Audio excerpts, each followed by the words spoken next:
Okay, everybody can see the screen? Okay. So this is a new talk on systems approaches, and since I attended last week's class, I could actually figure out where we're going. And I tailored this one specifically to try to help you through the class as we have it this year. So this is me when I'm 5 years old. And this is in Gravenhurst, and this is my grandparents. And so born in Canada, gone to university, all that sort of stuff. And yes, I do have 1,000,000 miles in Air Canada. And so I'm Star Alliance Gold forever, which is really helpful when since I get into lounges and get priorities and that sort of things. But there are multiple sides to me that people see and don't see. The one that people don't see and don't think about very often is the 28 years I was at IBM. I started in IBM at headquarter planning, spent most of the career in management consulting, and then got an early retirement, which was one of those nice things that happens. On the research, I started off really in decision support systems and econometrics, which I did at IBM. At the beginning of marketing science, I got into socio-technical systems and knowledge management and system sciences and system thinking and service science, which I'll talk a little bit about, open sourcing. Most recently, I took a little bit of stuff in data science, which I'm not a great fan of, and I've been doing a lot in Chinese philosophy. So teaching, I taught at Rotman School, taught a lot in Finland, taught at the University of Toronto, I've taught OCAD before. And in my family, I'm a husband for the whole period, and now I have 4 sons, 2 of which are married, still waiting for grandkids. So I'm going to talk about this in 5 sections. Firstly, I want to talk about the approach, which is kind of influencing the way this class is done. And I'm going to talk about project language and pattern language, and that turns into an engagement model that was used at IBM. Then I'm going to talk about system of interest and contextual influences. And this is by way of trying to get you focused on your system of interest, because as you're working through firstly your synthesis maps, and you're doing your MRP, it's important to know what your system of interest is. And that spent a lot of time, actually, spent a lot of time on system of interest, because you have to, if you're working in a group, you have to decide what the system of interest is, and then when you communicate with other people, so what are the system of interest? But that doesn't mean you don't get influenced by other contextual influences along the way.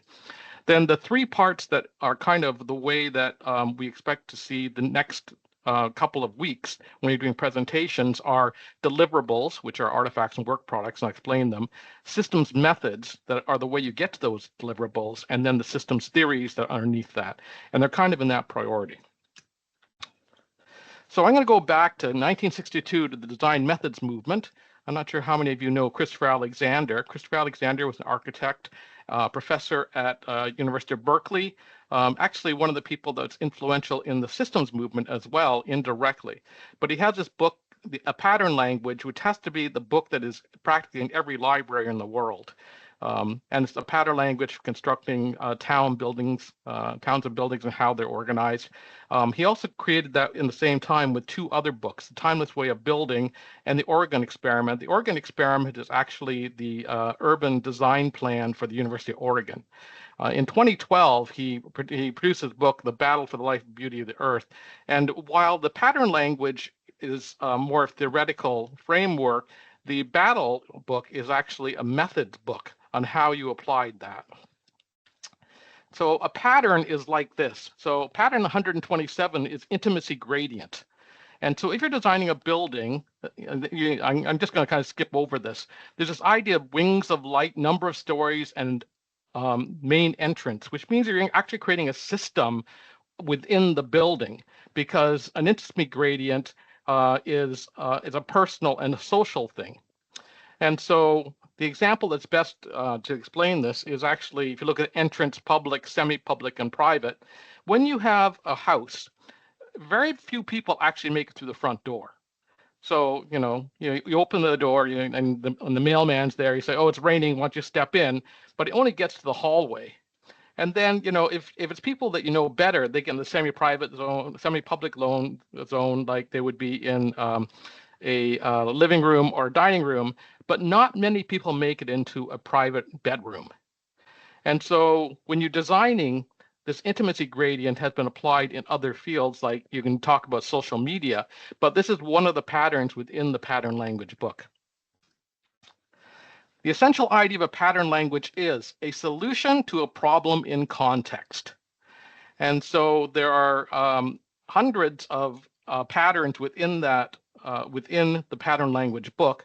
And the format says whenever a certain context exists, a certain problem will arise, the stated pattern will solve the problem, and that should be provided in a context. Okay, people usually get the idea of problem and solution, problem and pattern, but they often miss the context. And so one of the examples they talk about is if you're looking for an address on a sign, like you're driving down the street and you're trying to find an address, the sign has to vary according to how fast the traffic goes. So on a small street, the sign can be very small. On a large street, you need a big sign to get numbers. Now, this was taken and extended into other domains, in particular in software development. And so there's a formal definition that's been proposed, which has a recurring structural configuration that solves a problem in a context, contributing to the wholeness of some whole or system that reflects some aesthetic or cultural value. Now, that's interesting, actually being written by software developers, because they recognize that software is just not about operating stuff. It's actually supposed to have some aesthetic or cultural value.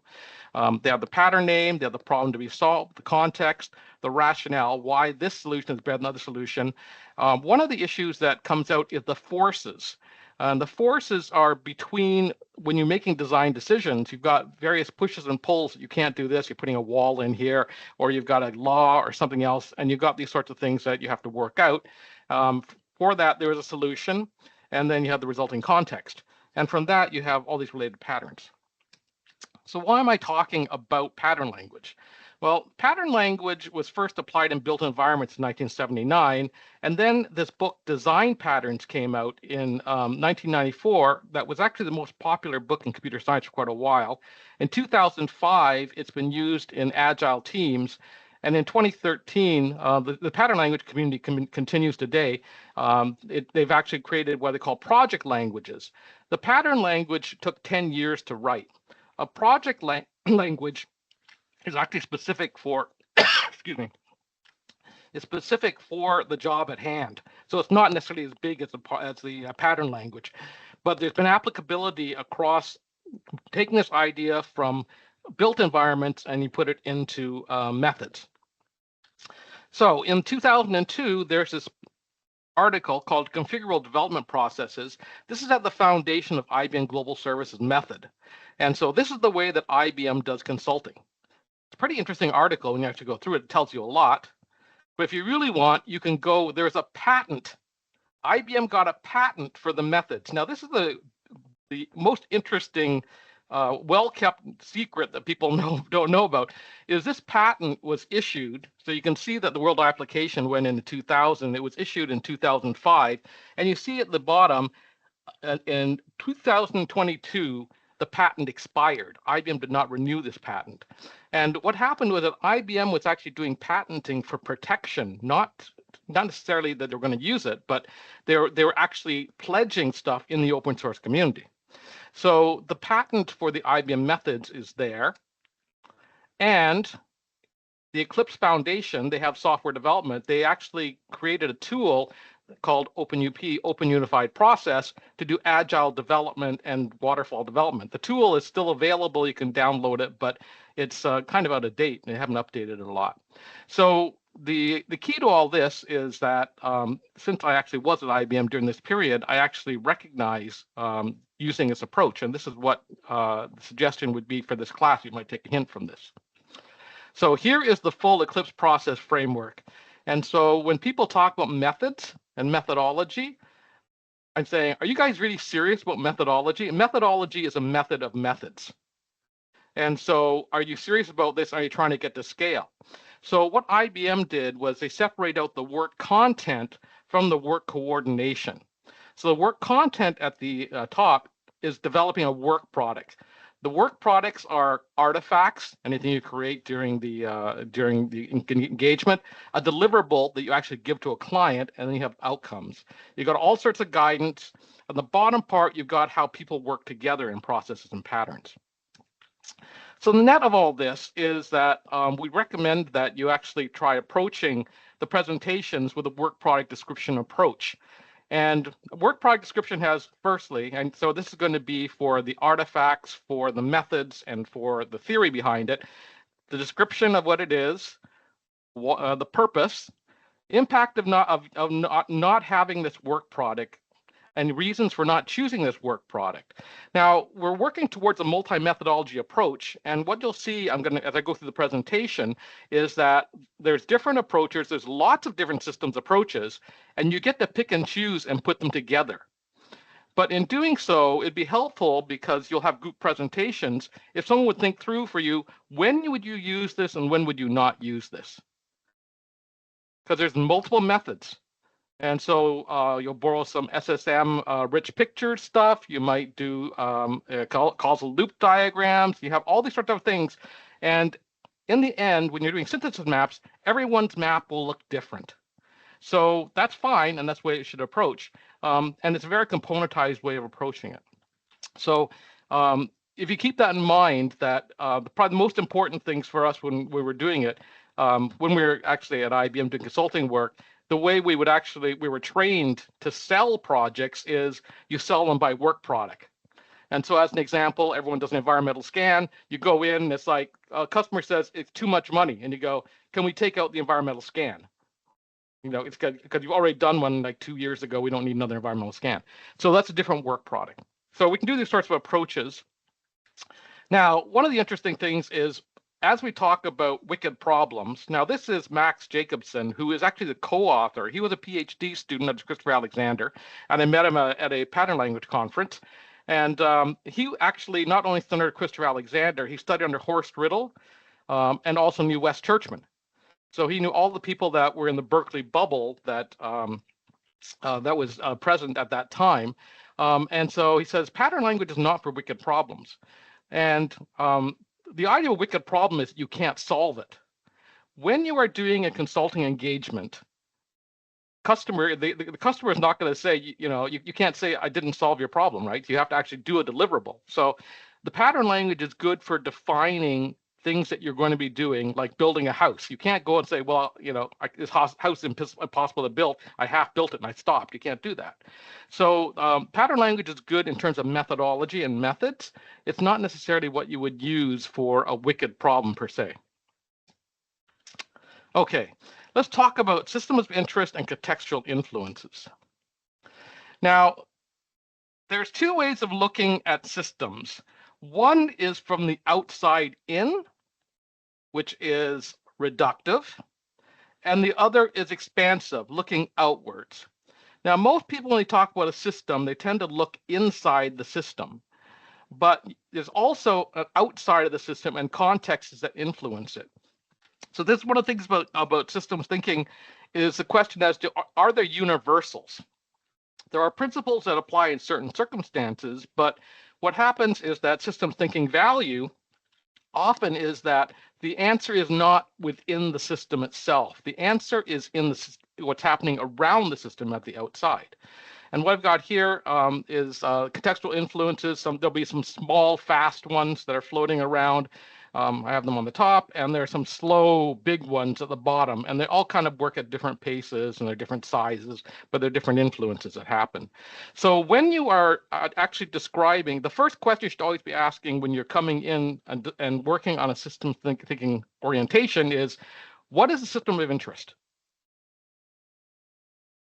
And when you do that, it creates a concrete foundation for which you have the discussion. Because you often go through this, people go, oh, the system. It's like, which system? And then you say, well, this is the system, and everything is connected. The idea that everything is connected, it's like, well, if they're connected, it's like there's distance. And so there are things that are really close, and there are things that are really far away. So if you're talking about a system of interest, it's going to be the one that's closest, the one you're focused on. This also runs into the issue of the question when people ask, are systems real?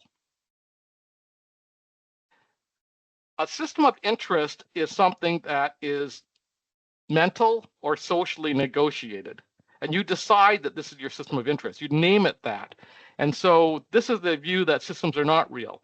Now, there are systems that are real, like you're working on a device, like this is the usual argument between systems engineers and software developers, is that the systems engineers go, oh, there's that piece of hardware there, and you go, and the software developer says, well, we're only working on the software, and the system the systems engineer says, well, you need both. What is a system of interest? Is a system of interest just the software, or is the interest the whole phone that you're working on? And so those get into conflicts, and you have to straighten those out about who is working on what. Now, to make this concrete, what I'm going to do is I'm going to talk about the research that I was using, because I'm going to talk about this as a system of interest. So I did 7 cases of IBM between 2001 and 2011. There's a book written at openinnovationlearning.com. And so there are 7 cases here of IBM participating in the open source community.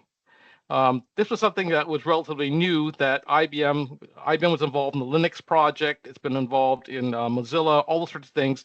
Today, Google is involved in it and does open source. So the Android operating system is actually open source. There's a Google version of it. But all these things happened, and I was working on building a theory for it. So as a context, number 4, Wiki is an interesting example. So an IBM director went to a conference and said one of the trends was a wiki, and he said, "What's a wiki?" And so he came back to IBM and said, "What's a wiki? Is there a business opportunity there? Should we know about it?" And so what they did is they started developing open source wiki internally and using all the open source tools until they learned it. Then started incorporating into the products later on. But you have this open source product, and you've got a commercial product that comes out of it as private source that they actually maintain. So these sorts of things happen. Now, the best way, if you're doing this, if you're doing literature review, is to actually go to Google Scholar. And so that's the usual way we do this. What I'm going to do is I'm going to show you a little bit about how you might use generative AI to do literature reviews. And I'm going to jump back and forth. Now, here's the warning, is that generative AI is really good on summarization, but there's hallucination risks. So it'll create content when it shouldn't create content, because what a large language model essentially does, it's a language processor. So it in a certain context, it will answer this way, and you change 2 or 3 words, it'll answer a different way. So it's very sensitive to the way you put inputs. But it's helpful because it summarizes things very well, save you some work. So for those who didn't catch System Thinking Ontario 2 weeks ago, there's a video on System Thinking Ontario, and it actually took 2 hours to discuss that. But what I'm going to do is actually give you some examples, and I'm going to try 3 products. Microsoft Copilot, which is supposedly the OCADU official recommended one, Perplexity, which is a helpful tool that I've been using a lot, and Notebook LM from Google, and I'm going to demo those a little bit. And what I'm going to do is have this generative AI challenge. And so let me, I'm going to stop this, escape from this, and I'm going to bring over, let's see, where am I here? First, I'm going to bring over Copilot. Okay, so you go to Microsoft Copilot, and let me bring up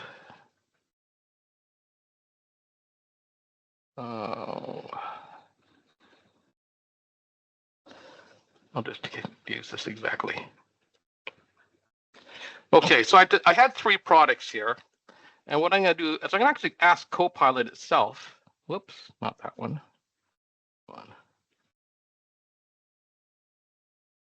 Copy. Okay, our interest in the use of generative AI for academic literature reviews, where original sources are traceable and can be cited in master's level research. How do they compare against each other? So I'm going to ask actually Microsoft Copilot to give me an opinion on that. Make this a little larger. Okay. So Microsoft Copilot integrates with Microsoft 365 tools. Okay, can auto format stuff. That's actually in Excel. Citation management, that's within Word. The efficiency, okay. Perplexity AI, traceability, provides inline citations and verified sources, some citation management, some efficiency, and then Notebook LM allows you to upload and interact with various documents. It's not a citation manager, has efficiency. So this is an answer that comes out of Microsoft. And so I could ask more questions associated with that, but let me actually bring up another one. And I'm going to bring up perplexity. And I'm going to paste in the same question.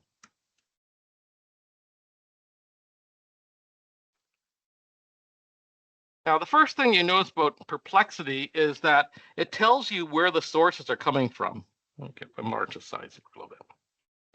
Okay, so there's University of Iowa, something from Microsoft, something from some library guides, and there's other sources. Okay, the answer. They offer different capabilities. Copilot can research and find solid articles, summarize web content, structured outline, limitation providing accurate citations, better suited for brainstorming. Okay. Perplexity. It searches the internet for real-time information, analyzing and summarizing in concise natural language text. The OpenAI engine is, the Microsoft Copilot engine is based off OpenAI. When they actually release a new version, that's after they've crawled the whole internet, which they don't do as frequently as you would expect. Like Google, if you do a regular Google keyword search, it will go and get what's current, so it'll get yesterday's news. But you have to remember that when they're training a large language model like OpenAI, they train it and then it's closed, and so the content that's there is not necessarily current. Now, is it current to last year? And I go, well, okay, so if you're looking for stuff that's like a year old, then that's good. If you're looking for stuff that is actually in the 1970s, 1980s, OpenAI essentially was trained on the whole internet. So the content there is actually really good. For the systems work that we're looking at, you should be able to find content. And so if I ask questions like, who is Russell Ackoff and these sort of things, it's already read the System Thinker's book that you already been looking at. Academic sources, list of sources, academic. Then no LM, okay. It doesn't use it for academic literature reviews. Interesting. Okay, so it says it doesn't know because it's relatively new. Perplexity is a good option. Okay. Now, one of the interesting features of Perplexity is that it has related questions. And so it actually helps you, because the way you should be using an LLM is you should not expect to get the right answer the first time. I'm actually sending in some prompts that I've actually tested, and so I know what kind of the results are going to be like. But if you're actually looking, you could actually have related questions, which be, oh, I should have asked that question. Now, a third one, I'm going to bring up into the browser. Notebook LM. Okay, for this, I've loaded in this one source. So the Open Innovation Learning book is here.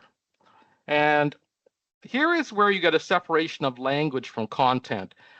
This is a retrieval augmented generation tool. And so what it does is it reads just this content, and then it uses just enough English to string things together.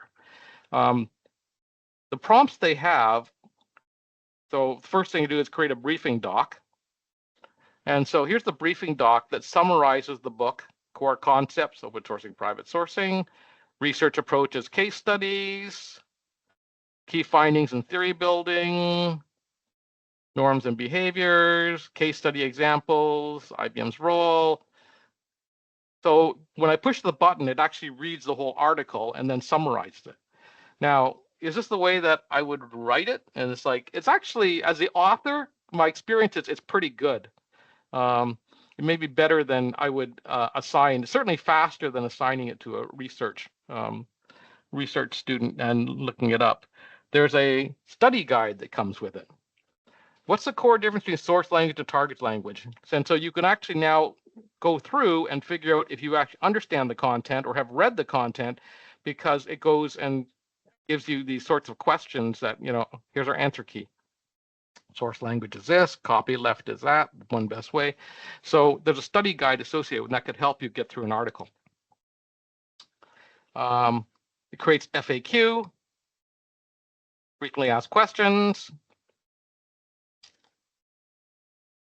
and it creates a timeline. So IBM does this software, and it creates a timeline, and it picks this all up from the source. Okay.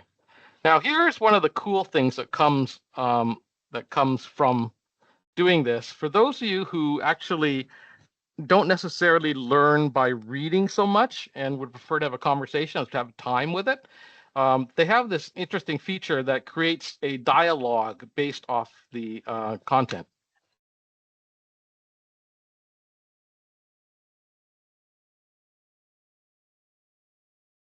I don't think we can hear, David. Oh, can't hear? Okay, I'm sorry. Let me see if I can. What else can I do with the mic here? When you shared your screen, you may not have had audio turned on. Okay. Yeah, if you unshare your screen and then when you go to reshare it, just make sure the audio sharing is selected. It should work. Okay. Stop sharing. Share. Include sound. Here we go. Okay, we're back. Let me give it another try here. All right, get ready, because today we are really going to dig into this whole idea of open sourcing while private sourcing. It's also known as OSWPS. You sent over this research, and I got to say, it's pretty fascinating stuff. So we are going to try to break it all down for everyone listening. Think of it like this. You're a company, and you want to be like a leader in tech. You want to be on the cutting edge, but you also want to protect all those innovations that you've worked so hard for. Now, the interesting thing they do is that they make it actually two voices, and so they have a conversation. On to a case that shows how flexible OSWPS can be. Okay, I'm listening. What's this one about? It's about IBM Blog Central. In the beginning, it was completely open source. IBM wanted developers to use it, change it, make it their own. It was a real community project. So what happened? Did it get too big for them to handle? In a way. As more and more people started blogging, IBM realized that they needed more control over Blog Central. They wanted to make sure it fit with their own plans and what their customers needed, so they made the decision to shift to a more private model. So that's so I'm using Notebook LM for content where I can control it. Now let me go back to slide sharing and just talk about that a little bit. Where we go here?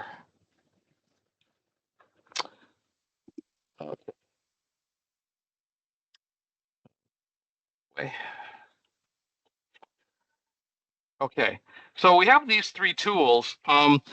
Copilot is good for just asking basic questions, and it has, in effect, it has, I would say, the largest vocabulary in the sense of scanning the world. But what happens is that means it's actually larger than you necessarily want. Perplexity is good on content where you actually want to source things, and it will give you references back. The downside for Perplexity is that it only works on public sources. It does not work on private sources. Notebook LM, you can take a journal article that's not available on the internet and you can feed it in and you can get to a summary for you. I'll pause there for questions. Okay. David, there's a question coming in from Nee. Go ahead. I'm trying to open a Notebook LM, and I don't know, because I haven't created an account, I can't really add source. So can you show an example of how to use Notebook LM in that case? Okay, so Okay, David, you're notebook. David, you're garbled. Okay. Let me try this down. The first issue you have with Notebook LM is if you do not put in content, there is no response. It only uses the data you put in. So you have to feed in an article. You have to log in with an account. And also, you can't actually share it widely. There's no public access to it. So when you're working with Notebook LM, you can work in a group, but you're going to have to assign the share it with people individually. You can't share it and say, I'm going to open or with this link. The interesting thing is that you can share the conversations, the dialogue, that part you can share. But I think that Google is trying to be more careful with the copyright laws on this, because if you have access to a copywritten article, then the source is not supposed to be accessible to other people. But let me go over and I can come out of this and go back to here. And if I go to here, create new notebook, there's the first thing that happens. It's add sources. And so this doesn't work unless you add sources. And so there's the upside and downside. What I encourage people to do is actually work with multiple AI engines. Like, I'm not paying for anything here. This is all free. You have to log in. But what happens, you get different answers from different engines. And then you get into the question, if you modify the question slightly, you'll get different sorts of responses. So it's interesting tools to play with. Other questions? Yeah, I have a question, David. I think you're in a bit of a privileged position when you're comparing responses from these Gen AIs, because your own depth of knowledge allows you to spot perhaps areas where it's hallucinating, or perhaps areas where there are weaknesses or there are certain strengths. So for new learners to the subject of systems, do you have any guidance or any suggestions on how they consume this output? My first advice is try the reading list and try Notebook LM, because Notebook LM will give you the fewest number of hallucinations because it will only read the content that is there. As you see right now, with no content, it does nothing. But what happens with that is that now you get into closed systems versus open systems. And so people think, ooh, closed system, it's a bad thing. It's like, no, this is a case where a closed system is what you actually want, because there's going to be fewer hallucinations if you're focused on just those articles.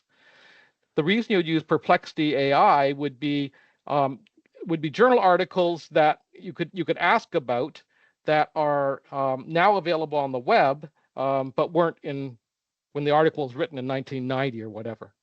Right. So you use all of them. And the other thing that you should be doing is that if you're in groups, you might spread around and ask different questions and then come together and discuss them.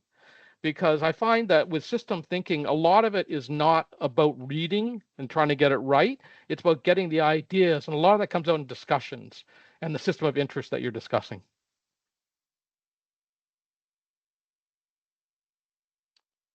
Okay, we're going to do some more AI stuff in a few minutes. But let me continue with the slides a little bit. Okay, so here's some systems of interest, contextual influences, and changes over time. So I can ask these three questions. What system changes did IBM go through inside the organization as a commercial business? There's a second question, which would be outside the organization with open source communities.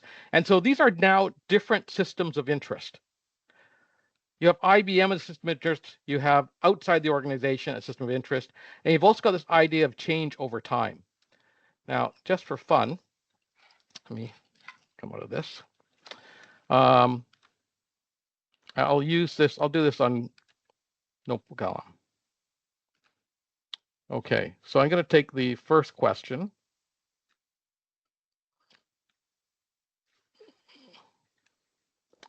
Let me copy that. And let's see how it does with that. Whoops, sorry, this one. There we go. I hit the button firstly, it was a suggested question down here, but it's working away on these.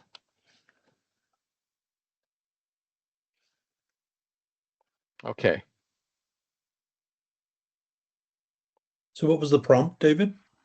The prompt was, what system changes did IBM go through inside the organization as a commercial business described in this book? Outline the relevant content of that book in preparation for presentation to an audience at a master's level of education.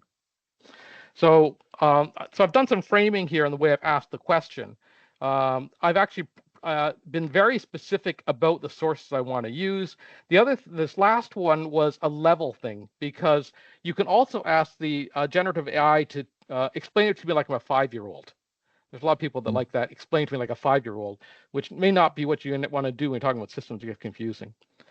So this is what it talks about: shift in intellectual property strategy, strategic bets, employee engagement collaboration, consultant-led market analysis, research-driven exploration.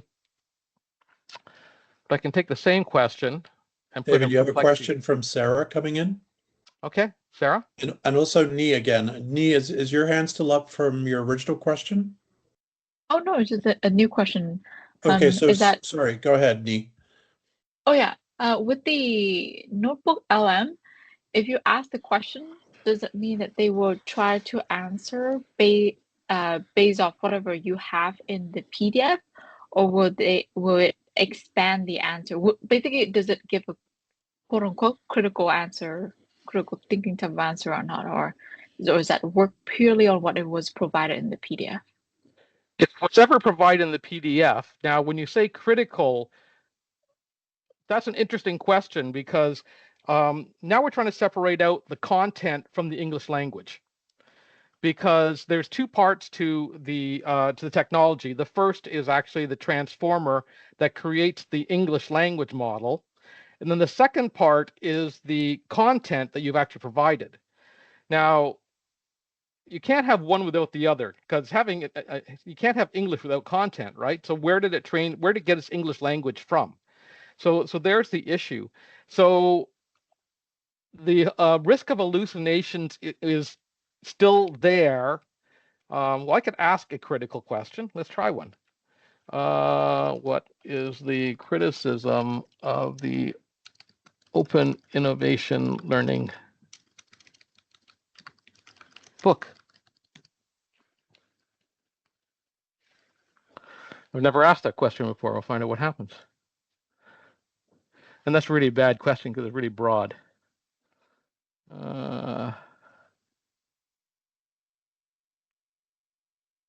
Criticism limitations for future research. Scope of data, limited by focus on IBM. Inductive methodology, limited generalizability, philosophical foundations. Now, I have to say that is actually from self-criticism in the content, because I'm the author of that. Need for empirical validation, focus on this, lack of deductive testing, potential for bias, limited coverage, external critiques. Yeah. So hard to tell whether this criticism is actually coming from the engine or because it was actually in the book. You'd have to actually read the book to figure that out. So this is where generative AI is helpful, but it's not complete, right? It's a tool, just like Google Scholar was a tool. It doesn't mean that you can stop reading, but it can get you up the curve, particularly when you're not familiar with the language and you want it explained like a 5-year-old. You can tell it, I want to explain like a 5-year-old, and then they'll try to do it in a more simpler language. David, can we bring Sarah in, please? Sure. I just had a quick question. So if I'm following systems thinking correctly, some of it is also to do with sort of your own context and your own sort of mental models that you're implementing. So wouldn't and my understanding of LLMs as well is that the more information you provide it starts to kind of understand how you think and starts to understand your needs and sort of develops and adjusts its answers sometimes to how you are. So isn't there potentially a larger risk that you kind of get caught in your own mental models and in your own kind of like more narrow way of thinking versus challenging yourself a little bit more because the LLM is going to continue to reinforce? Yeah. Yes, and so I think it's important to have the discussions in groups, and that's why we encourage group work, is that everyone will interpret it differently. when I normally teach a course by myself, I actually give like 20 references, and I tell students to pick whatever they want, because I don't think that any two students will actually pick the same two references or three references of a list of 20. And so not only are the students reading it differently, but each of the research authors are writing it differently. And I'll show you that as I go into more examples as we go along. Okay. Okay, let me go back to slides again. Oh, let me do this one for fun. There's one that I wanted to do, which was to show you that, okay, I had this one question about changes over time. And so the question is, have I learned anything since that's been published? So in August 2024, I published a new article. How does this update the findings? Okay, that's not something that I've written per se. But if you're actually tracking now and this has to do with system thinking, you have to watch the dates of the research that's being published, because researchers move too. And so what did I learn from 2017 to last year? Shifting metaphor, yin yang through 8 seasons, process over structure, social ecological systems as primordial, reinterpreting causal texture, longitudinal case studies, multi-paradigm research. So there is stuff that between articles is helpful.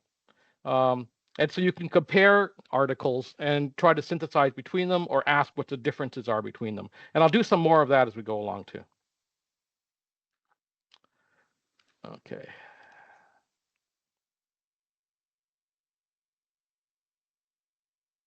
He's popping over. Okay, now I'm going to do a few slides on trying to help you think about systems thinking and some definitions. So the definition that I published is system thinking is a perspective on parts, wholes, and their relations. And that means part, whole, and whole. And people don't think about that very often. So when you're talking about function is a contribution of the part to the whole. And so your heart is a part of a human whole. The engine is part of an automobile. When it's a person in a system, so it would be, as example, Stephen is playing a role of instructor. We use the term role for a living thing. We use the term function for non-living things. Structure is an arrangement in space. And so you have a part and you've got another part, and they're arranged somewhere in space. Process is an arrangement in time. Now, the skill testing question you work through this is, which comes first, structure or process?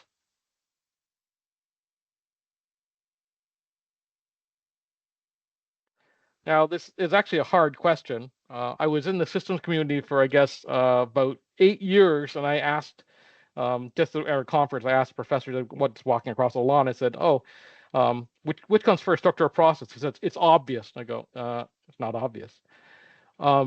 Process comes first. When you look at a mountain, you think of a mountain as structure, but the mountain changes. And so the mountain and the process are the slowest changing processes that you'll see. There's a little trick there. So when people talk about structure, and a lot of orientation on social research is around social structure, you should be careful because the structure may change. The fourth one, behavior is a system's change which initiates other events. And so you have an antecedent that has that may actually act on a system consequence. It could be a reaction, a response, or an action that's autonomous. So you've got multiple wholes here. So when I was saying before that people often think about function, structure, and process, function is definitely a part-whole relation. Structure can be a part-part relation. It could also be a whole-whole relation. Process is a arrangement in time. So it's actually a whole that changes over time. So we are all processes. We are all changing over time. So I'm the same person I was yesterday, I hope. There's a process of change. And then we have behavior, which is interacting within other systems, or maybe just other entities or other processes. So the basic ideas that you get, and the vocabulary you end up using quite often, and people get confused, is function, structure, process. And one of the interesting features that differentiates machines from human beings is that in a machine, function equals structure. So you have the engine in a car. The engine is a structure, but it's also a function. Human beings are multifunction. And so Stephen is a instructor right now. He's also a consultant. So that is a different function, a different whole. But the engine is always an engine. So as Russ Ackoff says, you take the engine out of Volkswagen and you put it into a Mercedes and it doesn't fit. Questions? I'll move on. You do have a question from Simon, David. Yeah. Okay. Hi, yeah, just real quick, David, and you might have said it, I might have missed it, but can you explain the whole correlation? Okay, so so you're a whole and I'm a whole, like we are actually systems. And so there's a matter of perspective now, and you and I are having an interaction just at this moment. So that is a whole relation. So two systems interacting with one another. Yep. Yep. Okay. Yep. And Thanks. because now this is one of the, actually, it's good to ask the question, because a lot of systems thinking, they're doing only part whole relations, and they think, oh, there must always be something. And so as an example, people think, oh, the city of Toronto is in Canada. Well, it isn't in Canada. There's parts of Toronto that are like culturally, or there are ways of thinking about Toronto that it's alongside Canada. So you can say in some senses that you have a part-whole relation there, but it's a social system. So maybe there are times when Canada is part of Toronto. And so this is, again, when you get into the defining the system of interest, is you have to define what the system of interest is that you're working on, because the other ones become the influences that change the behavior. Thanks. Okay. Okay. In authentic system thinking, synthesis precedes analysis and the containing whole is appreciated. Now, synthesis is putting things together. Analysis is taking things apart. Now, this comes from Russ Ackoff, and it actually is pretty good, and the standard way that most people think about systems thinking. So what we do is that, number one, we identify the containing whole system of which a thing is to be explained. So we have the thing to be explained down here. We go up into the containing whole. We explain the behavior properties of the containing whole. And then we explain the behavior properties of the thing to be explained in terms of its role or functions in the containing whole. So as an example, if we're going to understand the TTC, then you say, well, what is the containing whole for the TTC? You could say the TTC is part of the city of Toronto. You could also say it's part of the transportation network in Canada. You could also say that it's a part of a labor employment system. And so when you're doing that, then you end up having firstly define the thing to be explained, the system. But then what he's doing is he's going in and looking at what that system is a part of. So the containing whole. So if we're thinking about the TTC and you say, well, it's part of the city, but it's also funded outside of the city, it's funded at the federal level, then we have then you have different questions and different relations that happen there. Well, and there's also the relationships to things like Vaughan Transit and Metrolinx and Go Trains and everything else, right? Yeah. And those would be whole relations necessarily. Yeah. Yeah. Okay. A system can contain multiple subsystems. A system can be contained by multiple supersystems. And so it goes both ways. Let's skip that. Now, there's two ways of looking at a system, looking internally, behavioral and ecological. And this is when you use the word ecological, it's not what you think it means. And we go back to the original origins of where this came from, which was psychology. You have behavioral psychology, which is what is inside your head. And you have the ecological approach to perception, which is what your head is inside.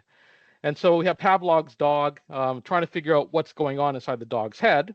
The other approach, though, that J.J. Gibson took, he was a person that created this idea of affordances, is how do you land an aircraft on a ship when the ship is moving? Both of them are moving together. And so the ecological approach is what your head is inside of. And so when you're doing system thinking, a lot of people go just inwardly. You should also go outwardly. And ecological is about whole relations. Behavioral tends to be about part-whole relations.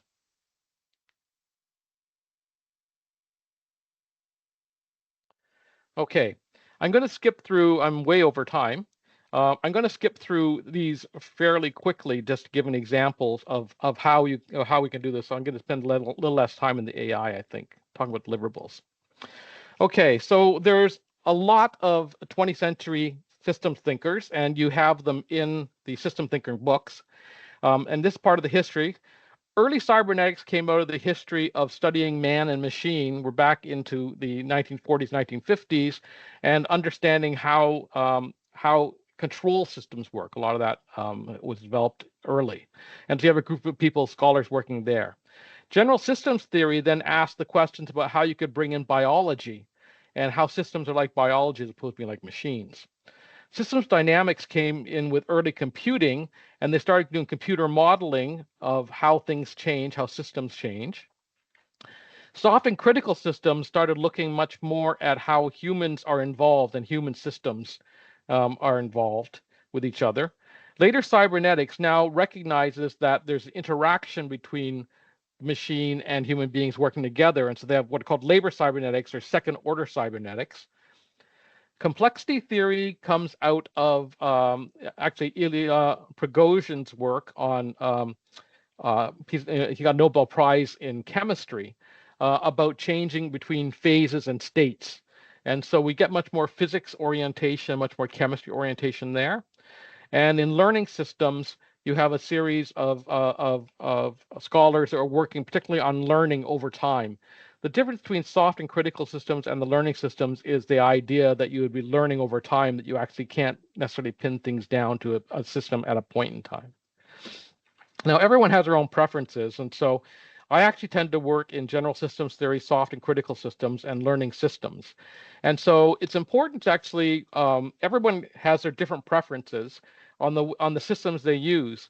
And what I say is that, as an example, if you are a sociology, have a sociology background, you may like the systems dynamics, the more mathematical, more concrete things, because that's not what you're actually trained with, and it fills in those blanks. If you are a sociology graduate, I don't know you're going to learn that much actually from soft and critical systems and learning systems, because they're human systems. The other systems are like general systems theory. If you want to learn about how biology might change the way you think about the world, then it fills in that blank. And so systems thinking for each person is different, and different people resonate with different people. Just for reference, and I'll actually leave this mostly for Zad Khan to cover in a later lecture, the System Changes Learning Circle has been doing research, and we've added on some more that are not in the book that are 21st century. Here's a network of Eric Trist, Russell Ackoff, Wes Churchman, Fred Emery, and where they were at university and how they collaborated together. And so these are the people that I tend to focus on. So the first thing we're talking about, idealized design. Now this is the in effect a deliverable when you're actually working with a client. So what is it you would actually do if you actually were trying to get a deliverable? So Ackoff recommends actually, he describes the world and the human responses to it in 4 ways. Inactive, so if something happens in the world, you don't do anything. Reactive, you want to be the way it was, to say, make America great again. Where you want to be preactive, which tends to be technology oriented, which is the future is always better. And so what he promotes is interactive, which is idealized design. An idealized design is a design for right now. So if you're actually doing an idealized design, you actually say, what can we do today? You don't say the technology will be available 1 year from now, what we handle there. Designing a system for right now is neither ideal nor utopian. It has 3 requirements. First, it has to be technologically feasible. If you're going to design a system, you have to build. If you built it, you have to be able to build it with today's technology. Operationally viable. If you built it, it has to work, and capable of adapting and learning. And so, if it's going to survive in the world, it has to be able to change with the world as it changes. Trist follows the work of Kurt Lewin. And so for those of you who've done organizational change work, the change history step is pretty popular. The idea of unfreeze, change, refreeze is what organization developers often do. The problem is that Kurt Lewin never actually wrote that. But nonetheless, this is the idea that they had. And what you would do if you'd actually work on a project in the Eric Trist sense is you would end up with action research. And you end up with action research method, action research project. So you do diagnosis, action planning, you record the alternatives that you actually had thought about that you actually reject. This is the interesting part. Take the action, evaluate, and specify the learning. And when you come back around the circle a second time, since the question would be, has the assumptions that you made when you're actually going around the circle the first time, are they still valid or not valid?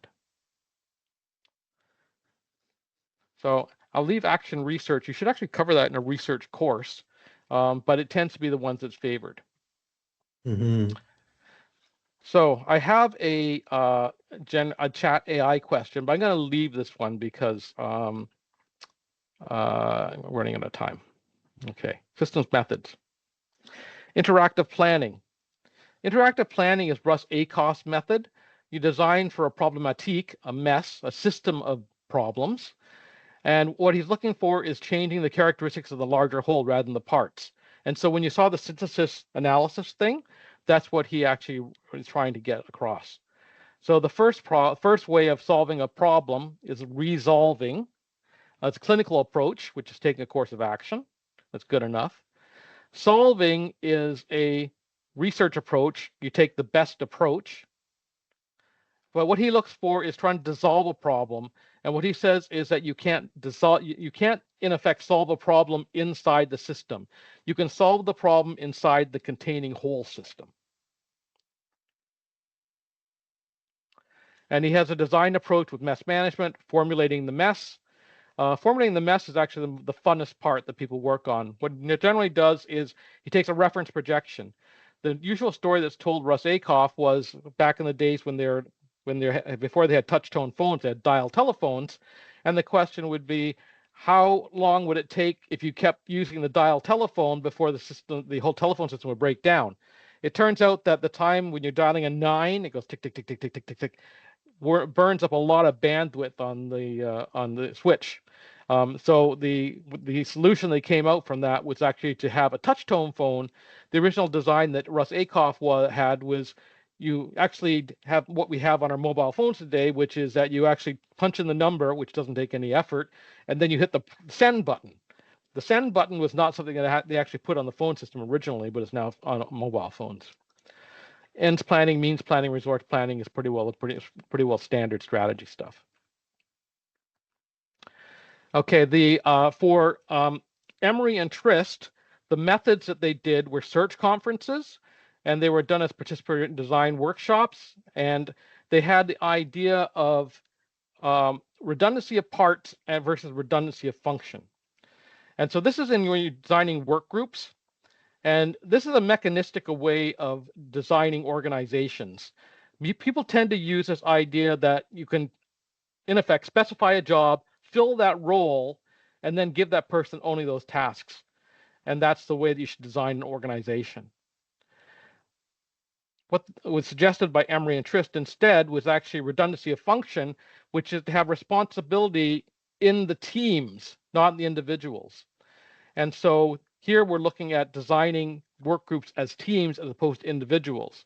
The way they would do this is they would have a participative design workshop and get people together and design these sorts of interactions. Okay, let me do this just for fun. I'm going to take this and put it into Perplexity. Start a new Perplexity. Oops. Nope. New one's up here. New thread.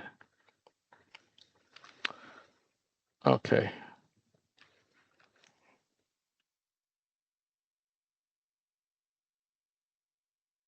Technology companies today combine open source technology with commercial interest, and a systems approach involving open sourcing while private sourcing is described in this book. What methods would be applied with an interactive planning approach by Russ Ackoff in comparison to a search conference approach by Fred Emery involving design principle 1 dissolving 2? Include conditions under when an interactive planning approach and or a search conference approach would or not be chosen. And I'll press the button and see what it comes up with. It comes up with me, that book. Okay, interactive planning. Working backwards, continuous planning, involvement of stakeholders, has a mess, ideal future state, continuous adaptation. Search conference, addresses the turbulent environments, stakeholders, using design principle 2.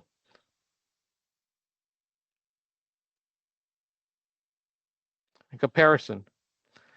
Okay, when would you use interactive planning? When the organization needs a continuous adaptive planning approach to navigate complexities, in situations where stakeholder involvement is crucial, when the organization faces a complex mess. Search conference, highly turbulent environments, require rapid strategic planning sessions, and when there's need to find common ground diverse. When neither is suitable.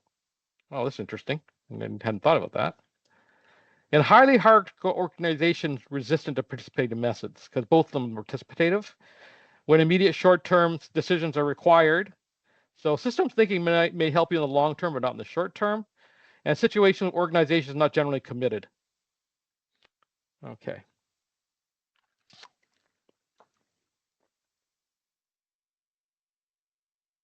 David, you got about 6 to 7 minutes to go. Okay, systems theories. Okay, so coming back to Ackoff, there are types of systems that can be categorized by purposefulness. And so there are different types of systems, and Ackoff is all about purpose, goals, and objectives. And so we have deterministic systems.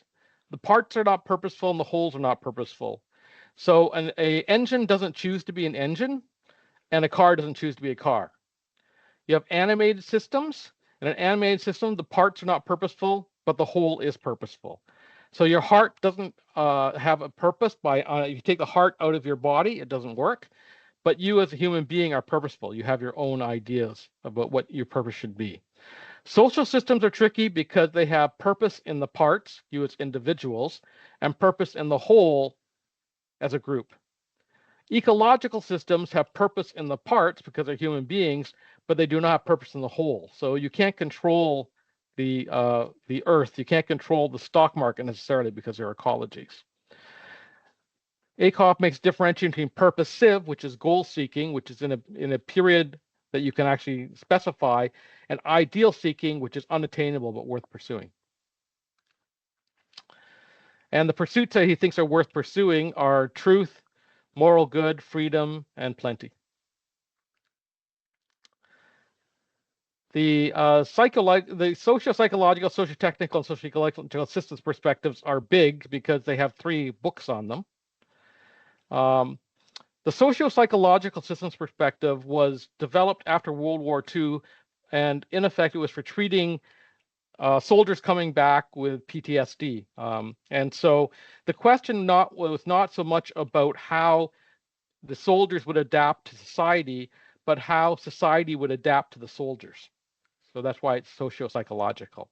The socio-technological systems perspective started off with research into coal mines and the best way of working with man and machine together. It's been extended into information technologies, but not so much. And the socio-ecological systems are involved with the world that's changing so fast and how you could deal with that outside. So here, when they use the word ecological, it doesn't mean trees. It means what's outside your system. Causal texture theory. These are the types of environments you could be in. The type 1 placid, which is a stable environment, clustered placid, which is normally pretty stable, disturbed reactive that will return, and then you got a turbulent environment that is, hate to say, like today is like inauguration day, so we're actually in a turbulent environment. I'm just going to close off here. And I'm going to ask the question when you're thinking, and this will be an interesting challenge, is are your changes that you're thinking about systematic or systemic?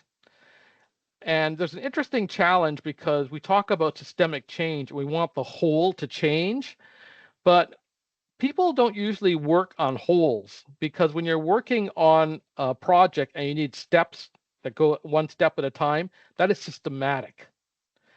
So systematic change, somatic change, adaptive or cellular change.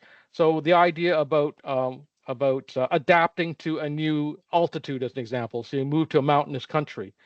You can make a systematic change, which is a temporary change for that individual, but it's only if your children are born at the high altitude will they actually get that generational change. You also have the idea of systematic change in non-living systems. And in systems that are living systems, you have a systemic change. You can also tend to be reactive in systematic change because it's one step for the other. Systemic change is co-responsive, and so you have things happening together. So that's enough for today, and I'm open for questions. I'll stop sharing. Thanks, David.